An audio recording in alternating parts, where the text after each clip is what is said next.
Ora, vamos ver aqui um pouco sobre as regras de criação das tabelas e que são importantes até porque algumas delas afetam outros objetos e podem ajudar a resolver alguns problemas quando vocês estão a criar o vosso modelo. Ok, estes conceitos creio que são óbvios. Você saber o que é uma tabela, o que é uma linha da tabela, o que é uma coluna dessa tabela, e na interseção de uma linha com uma coluna temos um campo dessa tabela. No Oracle, para criar objetos é com create. Eu faço create table, create user, create view, etc. Está bem? É sempre com create. Se eu quero criar uma tabela, eu vou necessitar do nome da tabela, depois do nome das colunas e do tipo de dados. Pelo menos isto consigo. Tenho que ter, tá bem? Depois posso ter mais coisas, mas pelo menos isto tenho que ter. No entanto, há aqui algumas regras que é importante saber e que estão aqui elencadas. Uma é esta, e esta aqui é a causa de alguns erros quando vocês tentam executar o script gerado pelo SQL Developer. É que os nomes dos objetos do Oracle têm que ter, desculpem, tem que ter entre 1 e 30 caracteres, tem que ter no máximo 30 caracteres. Ora, às vezes quando nós temos um relacionamento entre duas tabelas, o SQL Developer vai criar a chave estrangeira com quê? Concatenando o nome da tabela com o nome da chave primária. E então às vezes nós podemos chegar a ter nomes de campos que têm mais do que 30 caracteres e depois dá erro, está bem? Como é que vocês corrigem isso? Têm que ir manualmente ao script que é gerado e encurtar esses nomes de modo a que tenham até 30 caracteres. Caso sejam vocês a criar os objetos à mão, vejam que os nomes têm que começar por uma letra, não podem começar por números nem por símbolos. Os nomes dos objetos e dos campos das tabelas têm que começar por uma letra e depois, já a seguir, podemos ter letras, números e símbolos. E os símbolos que podemos usar é o underscore, o cardinal e o cifrão, está bem? É isso que podemos usar, são esses símbolos.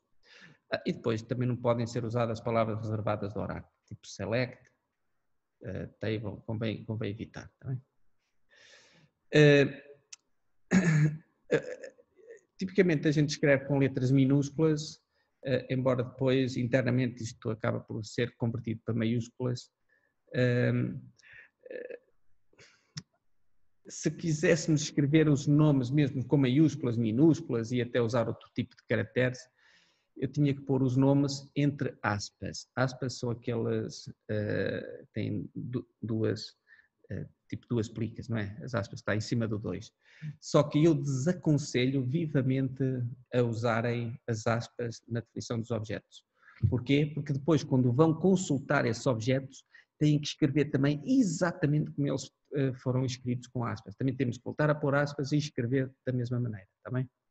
Portanto, eu desaconselho a utilização disso. Às vezes estas ferramentas tentam a pôr aquilo com aspas, mas tenham cuidado com isto. Já às vezes depois dá erros que vocês ficam ali uma data de tempo a perderem tempo quando é derivado a isto. Tá?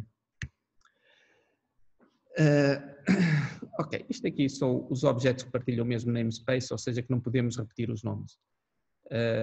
Vocês ainda não conhecem as outras coisas para além das tabelas, mas já ficam a saber que todos estes objetos partilham o mesmo namespace, ou seja, se eu tenho uma tabela chamada teste, não posso ter uma view também chamada teste, ou um procedimento também chamado teste, está bem? Por último, o que eu queria mostrar-vos era os tipos de dados. Eu digo-vos quais são os tipos de dados com que vocês vão trabalhar aqui, e que interessa saber. É o varchar2, que é uma cadeia de caracteres, de tamanho variável até 4000 bytes, está bem? É tamanho variável porque a gente define varchar2 de 4000, mas ele só ocupa o espaço do texto que lá for posto, está bem? Se eu puser lá um texto só com 10 bytes, só vai ocupar esses 10 bytes. Outro tipo de dados é o number. Number em que tem aqui um precision e um scale. Ou seja, o number com o P9S2 é um número que tem 9 dígitos, dos quais 2 são decimais. Portanto, tem 7 inteiros e 2 decimais. Outro tipo de dados é o date. Tem uma data, está bem? E tem aqui os valores que ela pode tomar, está bem? Mas é uma data. Caso vocês precisassem de mais precisão, usariam o timestamp, nós não vamos usar isso. Ou, às vezes, outro tipo de dados que também eu uso é o char. O char é como o varchar2, só que o char é de tamanho fixo, não é variável. E pode ter só até 2000 bytes, está bem? Eu às vezes uso o char, por exemplo, se quero guardar masculino ou feminino, ou verdadeiro ou falso, que é o V ou F, ponho e faço um char 1 e uso esse tipo de dados. Ok, depois há outros tipos de dados, como o Character Large Objects, para objetos de texto até 4 GB, ou Binary Large Objects, se quisesse guardar ficheiros, vídeos e outros ficheiros. Pronto, e depois temos aqui mais um conjunto de outros tipos de dados, está bem? O tipo de dados que usamos é o heap table, portanto é o default, não temos que pensar nisso, embora haja outros tipos de dados no Oracle, nós não vamos falar sobre isso. Pronto, e o resto deste documento mostra a criação das tabelas, exemplos de criação das tabelas e criação de restrições, está bem?